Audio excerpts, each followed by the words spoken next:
Saya ingin mulai dengan satu pertanyaan sederhana. Pernah nggak kamu merasa dunia ini makin cepat, tapi hidup justru terasa makin sempit? Harga naik pelan-pelan, tapi pendapatan seperti jalan di tempat. Berita krisis ekonomi datang silih berganti. PHK jadi cerita biasa. Usaha kecil terhimpit. Anak muda bingung mau kerja apa. Orang tua cemas memikirkan masa depan keluarga. Di tengah semua itu, kita sering diajak melihat solusi yang jauh. Teknologi tinggi, investasi rumit, aset digital yang kapannya masa depan. Tapi anehnya, semakin jauh kita menatap ke depan, semakin kita lupa satu hal yang paling dekat dengan hidup kita sehari-hari. Makanan. Coba kamu bayangkan, satu hari saja tanpa nasi, tanpa sayur, tanpa telur, tanpa kopi pagi yang menemani pikiran kita. Krisis boleh datang dalam bentuk apapun, keuangan, politik, bahkan teknologi. Tapi satu hal tidak pernah berubah, manusia harus makan. Dan disitulah pertanian berdiri, diam, tenang, tapi sangat menentukan. Ironisnya, sektor yang paling sering diremehkan justru adalah sektor yang paling dibutuhkan saat krisis. Petani sering dianggap tertinggal, pertanian dianggap kotor, capek dan tidak menjanjikan. Anak-anak muda didorong menjauh dari sawah, dari ladang, dari tanah. Padahal, ketika ekonomi goyah, ketika uang kehilangan arah, ketika sistem besar runtuh satu persatu, yang bertahan adalah mereka yang memegang nilai nyata. Bukan grafik, bukan spekulasi, tapi hasil bumi. Video ini bukan tentang romantisme sawah hijau atau nostalgia desa.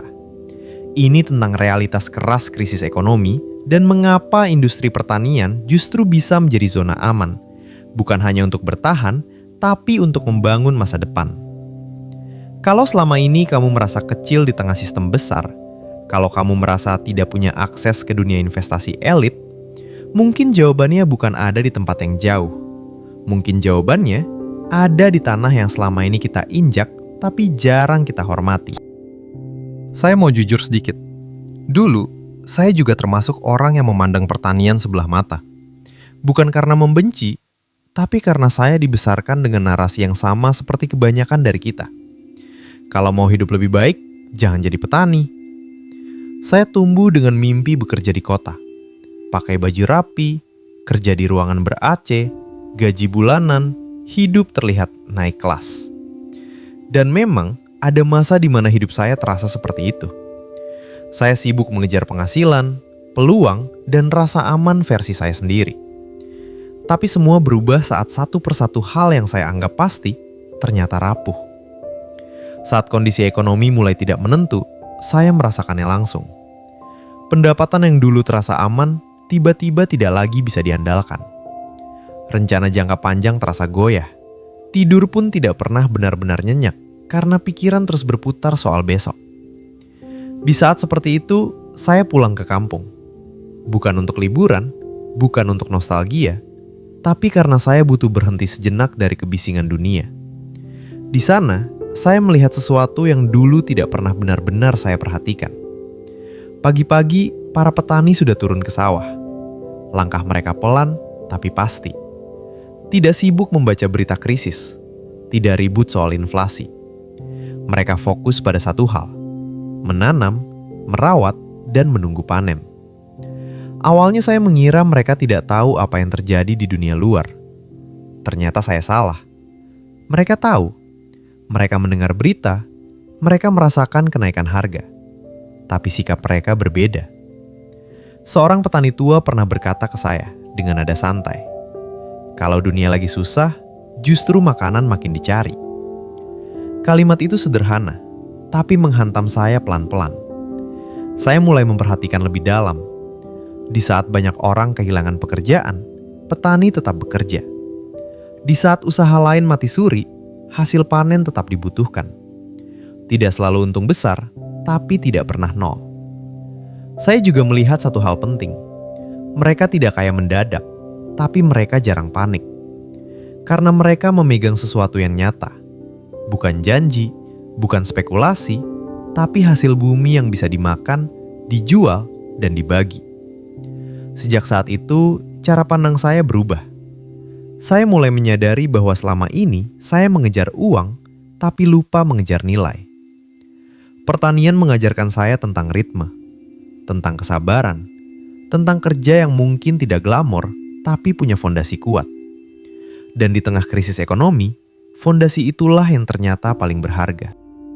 Dari pengalaman itu, saya mulai memahami satu hal penting. Di masa krisis, yang dicari bukan pertumbuhan cepat, tapi ketahanan. Dan ketahanan itu ada pada industri pertanian. Kita sering diajari bahwa ekonomi bergerak karena uang. Padahal, kalau ditarik ke akar paling dasar, ekonomi bergerak karena kebutuhan hidup. Dan kebutuhan paling dasar manusia hanya satu, makan. Teknologi bisa berhenti sejenak, proyek bisa ditunda, pasar bisa anjlok. Tapi perut manusia tidak pernah mau menunggu. Itulah sebabnya pertanian punya posisi yang unik. Ia tidak bergantung pada tren, tidak terlalu terpengaruh hype, dan tidak hidup dari spekulasi. Pertanian hidup dari siklus alam, menanam, merawat, memanen, mengulang. Sederhana tapi konsisten. Di saat sektor lain bisa runtuh karena satu kebijakan atau satu krisis global, pertanian justru menjadi penopang diam-diam. Ia mungkin tidak selalu menjanjikan keuntungan besar dalam waktu singkat, tapi ia menawarkan sesuatu yang jauh lebih penting, keberlanjutan. Saya mulai melihat pertanian bukan sebagai pekerjaan kasar, tapi sebagai industri penyedia kehidupan. Coba kita lihat contoh sederhana. Saat harga-harga naik, siapa yang paling cepat menyesuaikan diri? Petani. Mereka bisa mengganti pola tanam. Mereka bisa memilih komoditas yang lebih dibutuhkan. Mereka bisa mengolah hasil panen jadi produk lain. Fleksibilitas ini sering tidak kita sadari, karena kita terlalu sibuk menilai dari luar. Pertanian juga mengajarkan konsep aset yang sangat jujur. Tanah tidak kabur. Tanaman tidak menghilang. Hasil panen bisa kamu lihat, sentuh, dan rasakan. Bahkan ketika harga turun, nilainya tidak pernah nol. Masih bisa dimakan, masih bisa disimpan, masih bisa dibagi. Inilah yang membedakan pertanian dengan banyak bentuk aset lain. Ia bukan hanya alat mencari untung, tapi alat bertahan hidup.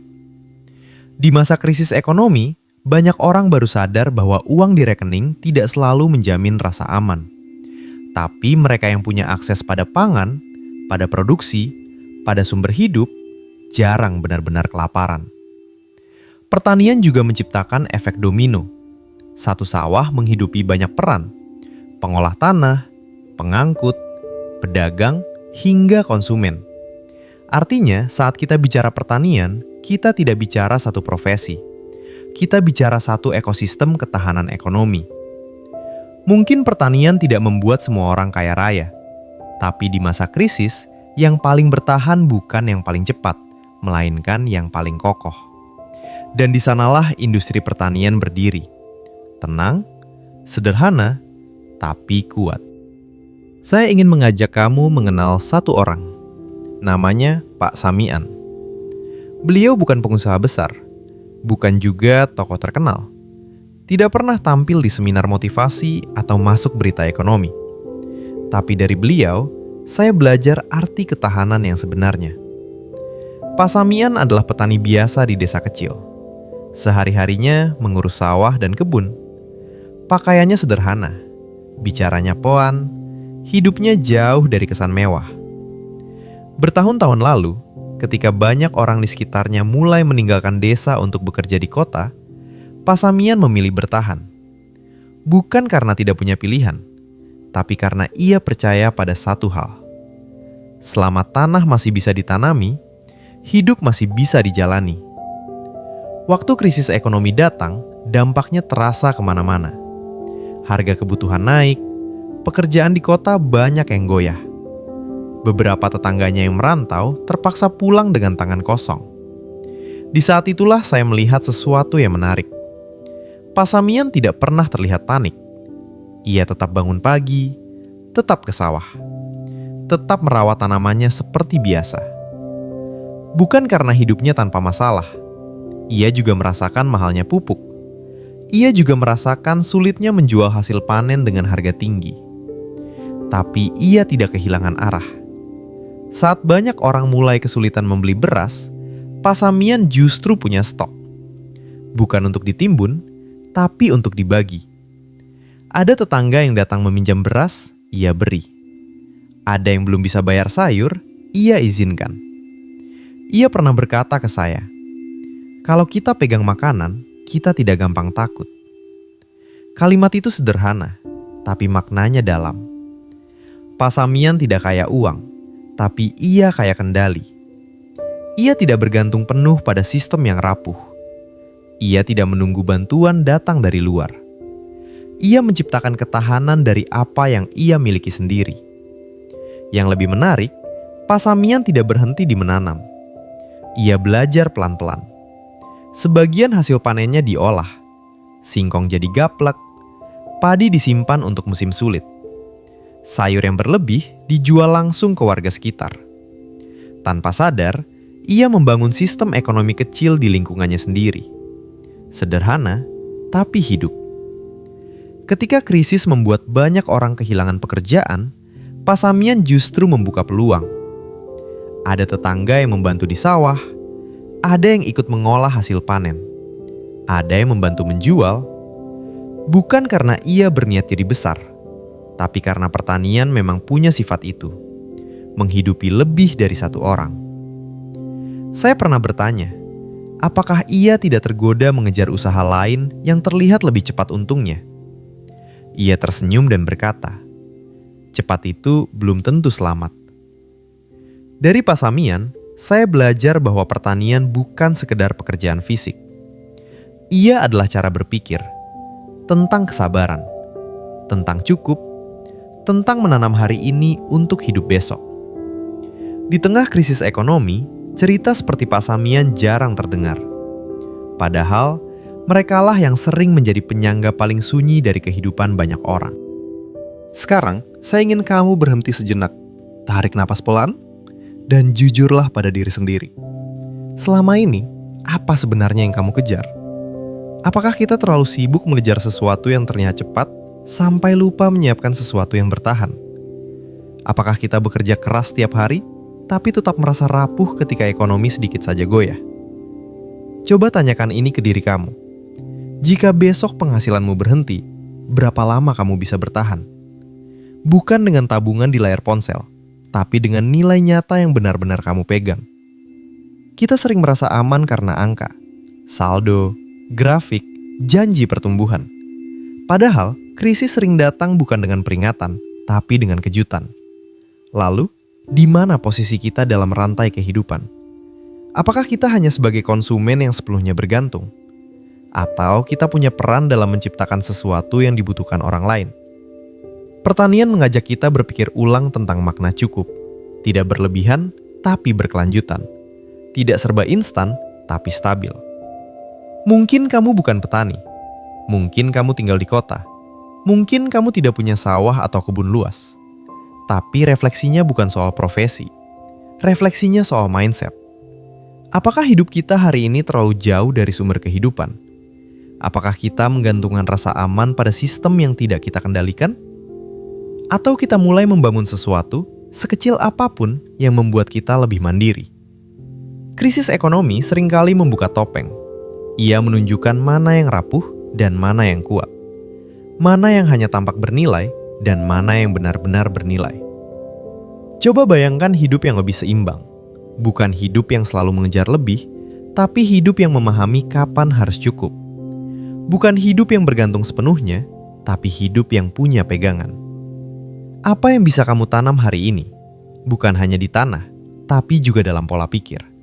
Kesabaran, konsistensi, kesadaran bahwa tidak semua hal harus cepat. Dan pertanyaan terpentingnya, jika krisis datang lebih besar dari sebelumnya, apakah hidupmu akan runtuh atau justru bertahan? Jawaban itu tidak perlu kamu sampaikan ke siapapun. Cukup simpan dalam hati. Karena dari sanalah arah hidup kita pelan-pelan dibentuk. Di akhir cerita ini, saya ingin kita kembali ke satu hal sederhana. Di tengah dunia yang makin rumit, solusi seringkali tidak datang dari sesuatu yang baru, tapi dari sesuatu yang selama ini kita lupakan. Industri pertanian bukan solusi karena ia sempurna. Ia penuh tantangan, penuh kerja keras, penuh ketidakpastian alam. Tapi justru di sanalah kekuatannya. Pertanian mengajarkan kita tentang keseimbangan antara kerja dan sabar, antara usaha dan pasrah, antara mencari untung dan menjaga kehidupan. Di saat banyak orang mengejar kecepatan, pertanian memilih ketahanan. Di saat banyak orang mengejar skala besar, pertanian menjaga keberlanjutan. Dan di saat krisis ekonomi membuat banyak hal runtuh, pertanian tetap berdiri, pelan tapi nyata. Ini bukan ajakan agar semua orang menjadi petani. Bukan juga ajakan meninggalkan profesi yang kamu jalani hari ini. Ini ajakan untuk mengubah cara pandang, bahwa aset tidak selalu berbentuk angka, bahwa nilai tidak selalu berbentuk gengsi, bahwa rasa aman tidak selalu datang dari sistem besar. Kadang, rasa aman datang dari hal paling dasar, kemampuan untuk memberi makan diri sendiri dan orang lain. Kalau hari ini kamu masih merasa kecil di tengah krisis, ingatlah ini. Ketahanan dibangun bukan dari lonjakan, tapi dari fondasi. Dan pertanian adalah salah satu fondasi tertua yang pernah dimiliki manusia. Kita boleh bermimpi besar, kita boleh mengejar kemajuan, tapi jangan pernah memutus hubungan dengan sumber kehidupan. Karena masa depan yang kuat bukan hanya tentang teknologi yang tinggi, tapi tentang manusia yang tetap bisa hidup, berbagi, dan bertahan. Jika menurut kamu cerita ini relevan, jika kamu merasa sudut pandang ini jarang dibicarakan, bagikan video ini ke orang-orang yang kamu pedulikan. Karena mungkin, di tengah krisis yang semakin sering datang, pertanian bukan sekedar pilihan, tapi zona aman yang selama ini kita abaikan. Terima kasih sudah mendengarkan. Semoga cerita ini menanam sesuatu, bukan hanya di pikiran, tapi juga di hati.